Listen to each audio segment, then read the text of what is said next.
First of all, there are duties upon me to thank certain people.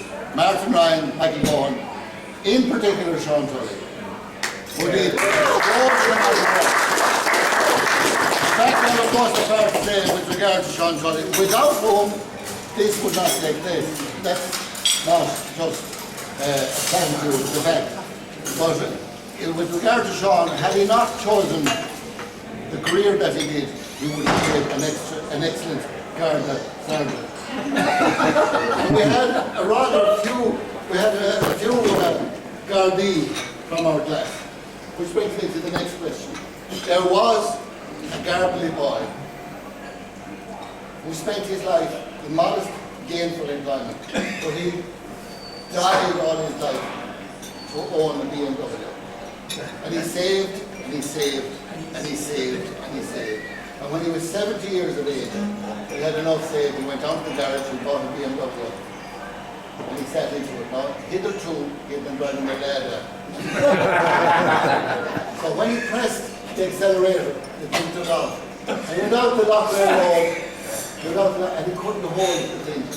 And he was doing 100 kilometers, 120 kilometers, and he suddenly saw the lights, the blue light, the famous blue light flashing in his rearview mirror. And he said, fuck this. And he put down the boot, and he lost the blue light.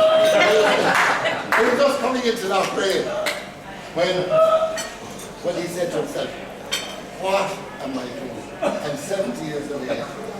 The police are behind me. He said, I better slow down. So I slowed down, and within seconds, the police car came up.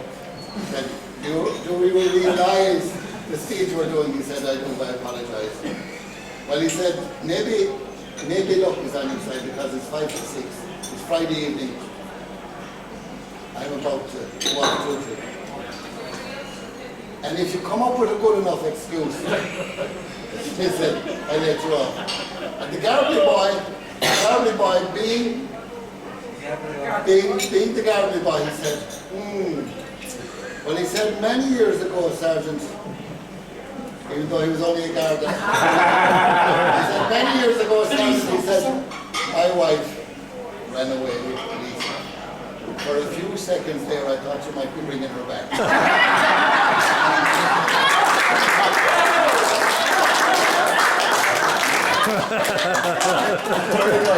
We move on. We are now living in what some people describe as the nuclear age or the age of communications. We were educated in the age of chastity. And the chief dangers, I don't know how many of you remember this, the chief dangers to chastity were idleness, intemperance, bad companions, immodest dress, improper dances, company keeping and indecent conversation, book, plays. Guilty, my lord, guilty. I couldn't imagine from all of that, that there wasn't much left. There wasn't much fun left outside of our club. You would actually be wrong. You would imagine from all of that stuff that Garbally was a rather joyless place for me. But it wasn't. My recollection of it was a joyful place. Fun to be in, good companions, and I have to say, a full 180-degree spectrum of personality types. From Nick Behe to Michael Gilling, God rest him. and all of the stories have been recycled and retold. But here's one that most of you wouldn't remember. My own personal educational odyssey brought me to Middle 2, which was Middle 2, for the ladies present who don't really understand these things, Middle 2 could be described as a place or state of rest. Some souls suffered for a time. Limbo. Before they went to Middle 3. It was so fun. And on one occasion, I remember clearly John McCann, who was our teacher, who would have lived a lot longer if he hadn't come in contact with us. Who is this John McGann? One day we teaching geometry, and none of us were paying attention. We were looking out the window and telling stories and acting thing. And there was a guy in the class called Donny Walsh from Galway. And Monty lost his head. He said, Walsh! He said, stand up. And Walsh stood up. Yes, sir. How many lines in a triangle? Triumphantly, Walsh said, 3, sir. Then Monty said to him, how many degrees in a triangle? And the prompt came from behind. And Walsh said, and he said, I beg your pardon, and the prompt came again. And then Walsh was tall. He raised himself up to his full considerable height and he said, 180 degrees centigrade, sir.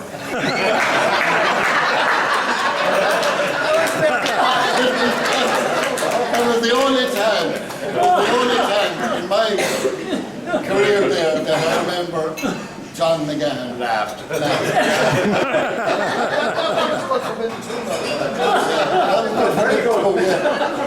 Anyway, listen, our thanks to everybody.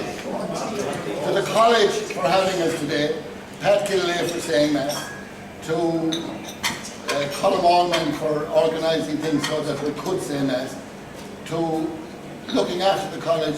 The state of it surprised me. It was wonderfully clean and painted up and so forth. To all of you for coming here, it's such a pleasure to revisit. I think Thomas Moore said revisit past scenes of delight, which is what this amounts to. I don't know how much use it was to me to have learned Latin.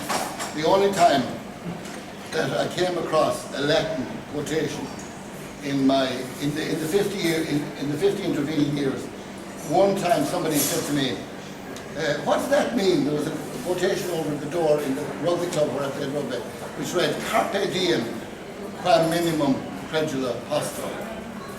And the bad luck is like by falling. And we all, but I knew that Carpe diem meant seize the day or seize the opportunity, but I couldn't do the rest of it. And one time, and Joe Mahan and Sam Stanley will understand this, I was in Portumna Golf Club, and there were 2 priests there from California, Father Gormans, and I approached Father PJ. I said, Carpe diem, PJ, quam minimum credula postura, what does that mean? Don't know, I said. But he said, my brother Rody is a Latin scholar. He'll tell you. So there was Rody at the other end of the bar, as Shakespeare said, in fair round belly. And I went up to Rody and I said, Carpe diem, Rody, quam minimum credula postura, can you translate that for me? He said, Paddy, that means seize the day and fuck the begrudger.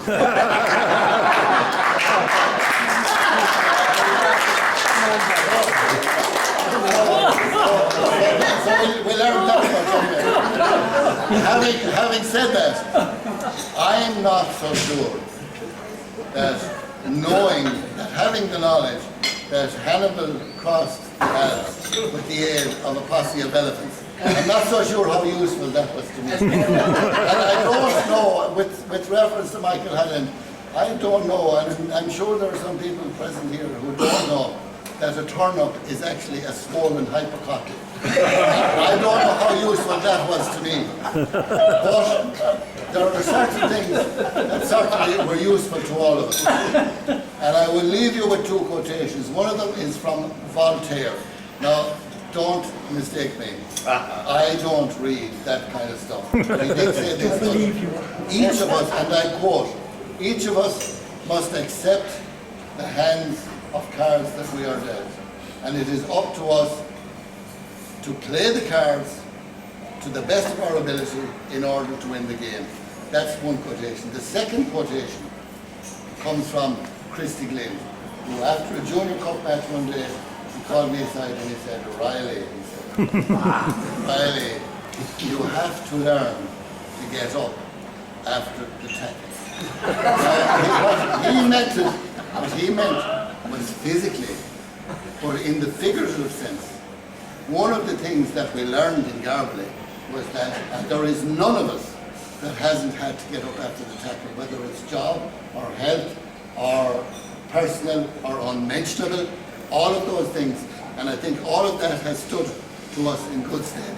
And for that reason, and for the 35 or 40 other reasons that we have here tonight, and for the thousands of other reasons, I am certainly glad, pardon me, I'm certainly glad that Gerald Reilly from Woodford decided to sell his wild young son to Garbally, and I think I speak for all of us. Thank you very much.